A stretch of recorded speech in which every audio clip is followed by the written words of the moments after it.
చిన్న నువ్వు అలారా వెళ్ళి పక్కన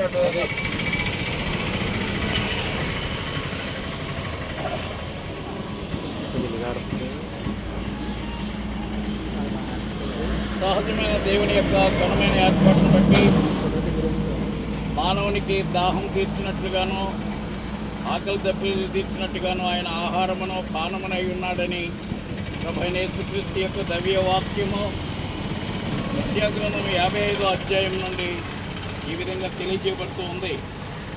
ఇక్కడ కూడి ఉన్నటువంటి గ్రామ మరి ఆ యొక్క ప్రథమ పౌరులైనటువంటి అరీఫ్ గారి సమక్షంలో చిన్నమంద జూబ్లీ సంఘానికి చెందినటువంటి అధ్యక్షులుగా చిన్నమంద సంఘ సభ్యులతో ఈ చిన్న ఏర్పాటుకి సహకరిస్తున్నటువంటి కార్గిర్ వారిని బట్టి కూడా ప్రత్యేకంగా వారి సహకారాలతో ఈ కార్యాన్ని నిర్వహిస్తూ ఉన్నాం. దీన్ని బట్టి దైవవాక్యం ఈ విధంగా చెప్తుంది, తప్పికొన్న వారలారా నీళ్ళ యొద్దకు రండి, రోకలు లేని వారలారా మీరు వచ్చి కొని భోజనం చేయండి. రండి, రోకలు లేకపోయినను ఏమీ ఇయ్యకయే ద్రాక్షారసమును పాలను కొనుడి. ఆహారము కాని దాని కొరకు మీరేలా రోకలిచ్చెదరు? సంతృప్తి కలగ చేయని దాని కొరకు మీ కష్టార్జితం ఎందుకు వేయపచ్చదురు? నా మాట జాగ్రత్తగా ఆలకించి మంచి పదార్థము భుజించుడి, మీ ప్రాణము సారమైన దాని అందు సుఖింపనీయుడి.